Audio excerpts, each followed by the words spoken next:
They're refusing to give in to international pressure and condemnation. The Israeli Prime Minister Netanyahu says that he is determined to press ahead with a ground offensive of Rafah. 5 months into the war in the Gaza Strip, Netanyahu claims that the city is now a Hamas stronghold. Bear in mind that 1.5 million Palestinians at this moment have sought refuge in Rafah after they were driven out from their homes. Now, the American President Joe Biden has called the war as gut-wrenching, even though it is America that has been arming the state of Israel with a lot of the weapons.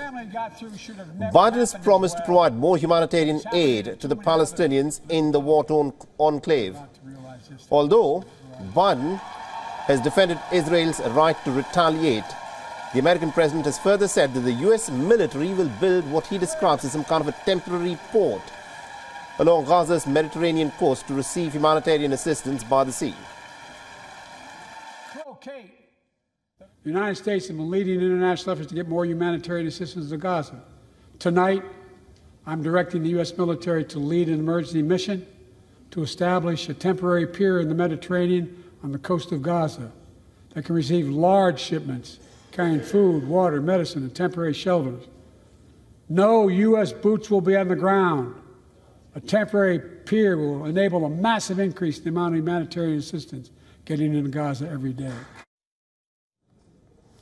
Now, addressing the mounting death toll in Gaza, the American president also mentioned the casualties. He acknowledged that most of those who've been killed in this war, in this reign of Israeli bombings, are innocent people and not actually Hamas fighters.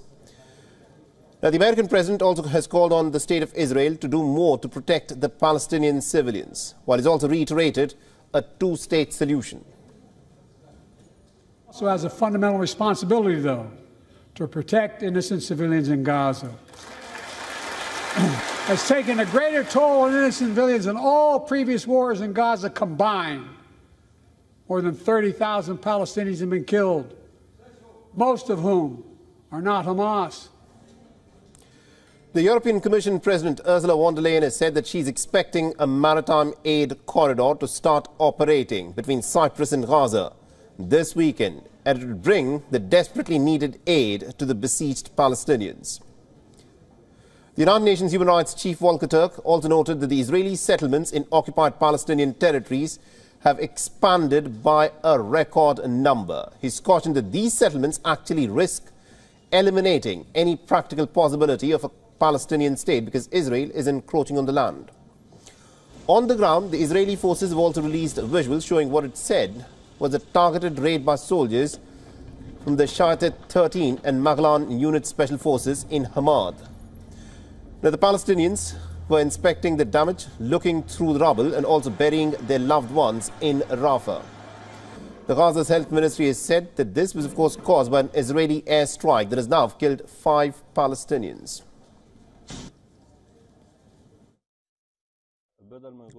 Instead of telling us they will build a port to help us, stop providing the weapons they throw at us. All these American weapons are killing our kids and killing us wherever we go. We don't need aid from them. We need them to stop the killing, stop the death. Wherever we go, we find death. And also our correspondent Jody Cohen spoke with the former chief of Mossad, Tamer Pardo, about the ongoing war on the Gaza Strip. Listen to what was said. So I'm with Tamer Pardo, the former head of the Mossad. Mr. Pardo, how do you feel that things are going 5 months in? As I said previously, I am still looking and waiting for the possible strategy of my government. The moment we'll see it, I think we'll start to see the light at the end of the tunnel. For the moment, unfortunately, we don't have a possible strategy, and it's quite a sad situation.